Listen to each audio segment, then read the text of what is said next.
Así como vimos en el video anterior, la cantidad abrumadora tan grande de la Biblia, al tener una cantidad extensísima de profetas, vamos a ver cuáles eran estos profetas que narra la Biblia. Empezando primero por Adán, que es el primer hombre, que Dios habla con él directamente. A su esposa Eva se le anuncia la simiente que vencerá al mal, en Génesis 3.15. Esto es 4.000 años antes de Cristo, marcando en tiempos aproximados. Después viene el profeta Enoc, el cual camina con Dios y profetiza el juicio final, como lo cita en el Nuevo Testamento Judas 1.14. Esto es entre el 3500 y el 3000 a.C. El 3000 a.C. nace Noé, y que vive casi 1000 años, vive el antes y el después del diluvio. Dios también le habla proféticamente y predica, es un predicador de justicia, un pregonero de justicia, como se dice 2 de Pedro 2.5. Él anuncia el diluvio y también profetiza sobre sus hijos. Después, aproximadamente, Sem, el 2400 a.C., su línea es bendecida en el Mesías. De hecho, los semitas se llaman. Muchos asocian a Sem con Melquisedec, porque Sem estaba vivo en el tiempo en que Abraham fue bendito por Melquisedec. Y hay una tradición que dice que él en Salem, él hacía escuela profética. Muchos iban a aprender. De hecho, vivió hasta el tiempo que Abraham iba a aprender de Sem, porque era su antepasado. El mismo Melquisedec, como rey y sacerdote, el 2000 a.C., es una figura profética del Mesías, cuando él ofrece pan y vino y bendice a Abraham. En Génesis 14, en Hebreos 7 hay una descripción bastante peculiar de Melquisedec, muy interesante. Después viene el primer patriarca que se llama, que es Abraham, también el 2000 a.C. Él sale de la tierra de Sumeria, de la tierra de los acadios. Se le llama el padre de la fe, recibe promesas mesiánicas en Génesis 12, en Génesis 22. Es al que se le da la tierra. Después podemos ver a su hijo, que es el hijo prometido, que personifica al Mesías, al hijo de la promesa, a la simiente, que vendría finalmente 2000 años después. Es interesante el patrón. Adán 0, Abraham 2000, Jesús 4000 y el Apocalipsis el 6000. Isaac también se le puede considerar profeta al bendecir, como decíamos, proféticamente a Jacob en Génesis 27. Esto en 1900 a.C. Aproximadamente en 1850 a.C., Jacob, Israel, profetiza sobre las tribus, sobre todo a Judá, como el linaje del Mesías en Génesis 49. También él profetiza sobre los hijos de José. El mismo José, en 1800 a.C., profetiza el éxodo de Egipto. Profetiza en Génesis 50:24 de que ellos saldrían de la tierra de Egipto y volverían a la tierra que se le fue prometida a Abraham, Isaac y Jacob. José también es vidente al tener los sueños y la revelación de los sueños de sus pares, los que él estaba primero a Israel y a sus hijos, y después al faraón. Después, con el éxodo, hay un silencio de Dios de casi 200-300 años, donde viene aproximadamente en 1500 a.C. Moisés. Este quizás es el más grande profeta, porque él es el que recibe la ley, el que hace milagros extraordinarios. Después hay una visión de la transfiguración en Jesús que se muestra a Moisés junto a Elías, junto al Mesías. Y también el Apocalipsis habla de los 2 testigos, que también habla de una personificación de Moisés en el tiempo final. También se le anuncia un profeta como él, tan grande como él, que se le reconoce a Jesucristo como el Mesías que se le profetizó en Deuteronomio 18. También Aarón es el portador profético de Moisés, también en el 1500 a.C., Éxodo 7:1. Miriam también se le llama profetisa. Estos 3 hermanos, Moisés, Aarón y Miriam, son parte de esta narrativa del Éxodo. Ella es profetisa de la liberación, Éxodo 15:20, es cantora.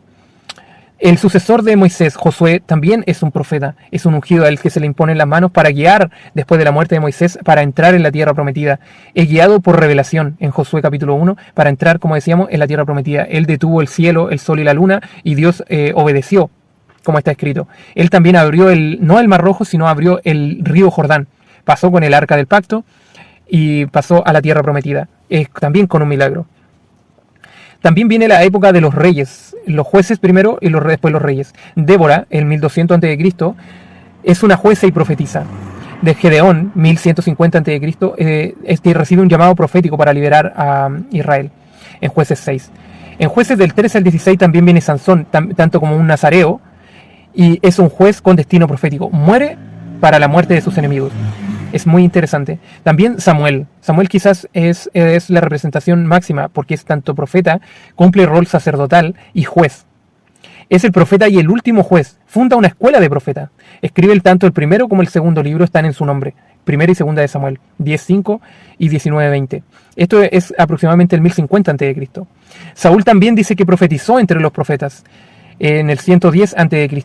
Está nombrado en primer libro de Samuel 10.10. También hay una escuela de profetas, como decíamos, que es una comunidad profética formada en torno a Samuel y continuada en tiempo de Elías y Eliseo, tal como dice el segundo libro de los Reyes, capítulo 2, versículo 3 al 7.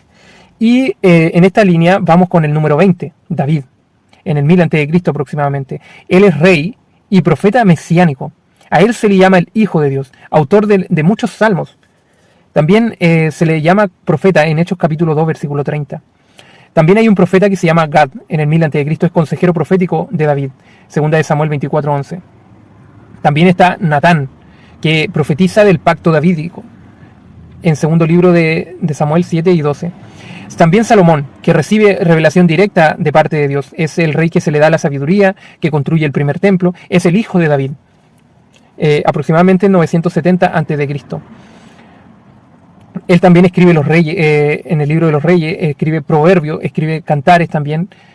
Y bueno, después viene la era de los profetas, donde Dios activamente está por casi 500, 600 años, es muy activo con los profetas. En la casa del norte viene Elías, en 870 a.C. aproximadamente, que es el profeta contra la idolatría. Lidera una escuela de profetas y también desciende fuego del cielo para quemar un holocausto y matar a los 400 profetas de Baal. Es muy interesante. Y su sucesor Eliseo, también fechado en el 850 a.C.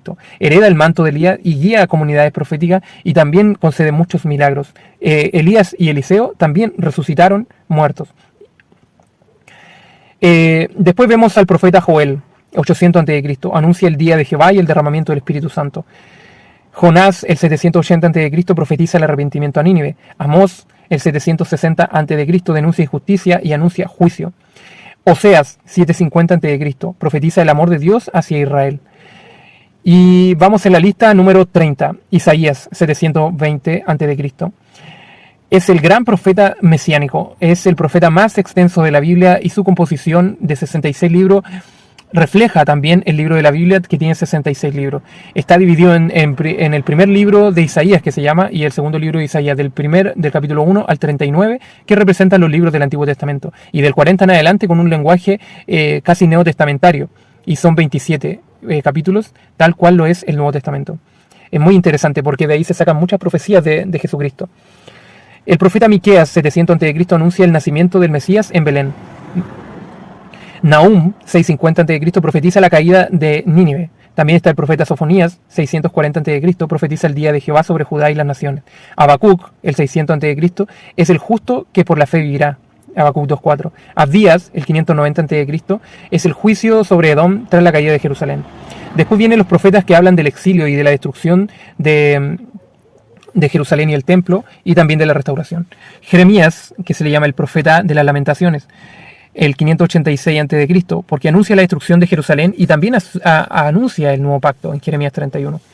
También está el profeta Ezequiel, que tiene visiones sobre la restauración de Israel y sobre los pecados también de Israel, el 580 a.C., que fue exiliado este profeta, junto también con Daniel, que fueron los profetas del exilio.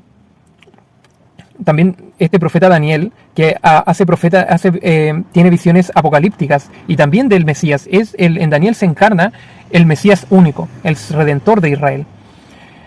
Después del retorno, que también es narrado en el profeta Daniel, viene el profeta del segundo templo, que son Ageo y Zacarías. Ageo, el 520 a.C., llama a reconstruir el templo, y Zacarías tiene visiones mesiánicas y del reino.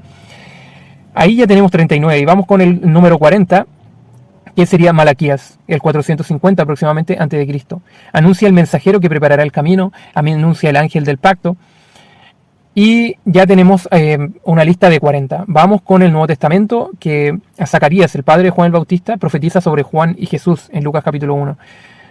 María se le llama como llena del Espíritu Santo y también narra una profecía sobre el Mesías Rey. Ana, hija de Fanuel, una profetisa en el templo que está cuando presentan a Jesús. Juan el Bautista, gran profeta, público, es el precursor de Jesucristo, es el último profeta del antiguo pacto y es el mensajero de Jesucristo. Esto ya es en el contexto del año 30 aproximadamente antes de Cristo, o sea, después de Cristo. Obviamente Jesús de Nazaret, que nace el 4 antes de Cristo y muere el año 30 después de Cristo, es el gran profeta anunciado por Moisés, cumple y trasciende toda la profecía, es la presencia de Dios en la tierra, es la Biblia, es la ley, la palabra encarnada, como dice Juan capítulo 1. Es curioso porque el calendario que hoy todos se rigen es bajo el antes y después de Jesucristo. Ahora también en el Nuevo Testamento, aunque Caifás como sumo sacerdote no es profeta en sí a la altura de los otros profetas, él sí profetizó que Jesús moriría en expiación por el pueblo de Israel. Es mejor que muera uno por el pueblo y no que perezca todo el pueblo. Entonces fue utilizado por Dios de alguna manera para intervenir en esta muerte de Jesús. En Juan 19:24. Está también el profeta Ágabo, 40 después de Cristo, es el profeta de la iglesia primitiva que anuncia hambre y el arresto de Pablo en Hechos 1, 11 y 21. También las hijas de Felipe, 4 hijas profetizas de Felipe el apóstol y evangelista, Hechos 21, 9. Y en el 50 de nuestra lista está Pedro, apóstol, discípulo de Jesús, también profeta, y sus mensajes en Pentecostés son revelación profética, como dice Hechos 2. Muere aproximadamente el 67 a.C., al igual que Pablo. Y Pablo es uno de los más grandes después de Cristo, es como el segundo Cristo, digamos, porque es el apóstol hacia los gentiles, que es un ministerio que Jesús le delegó para que su mensaje se expandiera a todas las naciones. Muere antes también de la destrucción del segundo templo, recibe visiones directas, revelaciones directas de Dios, como dice 2 Corintios 12:1. También están los profetas de Antioquía, una comunidad profética que envía a Pablo y Bernabé. Y para culminar, en esta lista ya son más de 50, que es Juan el apóstol. Es el único profeta que ve en su plenitud la venida de Jesucristo. De hecho, a él se le dice que uno de ellos verá al Hijo del Hombre en su exaltación, en su gloria. Lo ve en la transfiguración y lo ve en el profeta, en la profecía de Apocalipsis. Él es el profeta que escribe el libro de Apocalipsis y el Evangelio de Juan, que es uno de los evangelios más profundos de la identidad de Jesucristo y su divinidad. Así que esta cantidad de profetas es abrumadora, es incomparable, no tiene comparación en ninguna otra religión. Y obviamente que todos estos profetas son aproximadamente, muchos son autores de la Biblia o muchos son nombrados en las Escrituras, pero esta línea, todos eran de un pueblo, del pueblo de Israel. Todos eran hebreos, todos eran llamados directamente por Dios. Esta fuerza, este mensaje es tan poderoso que vence a cualquier estructura, tanto religiosa como histórica.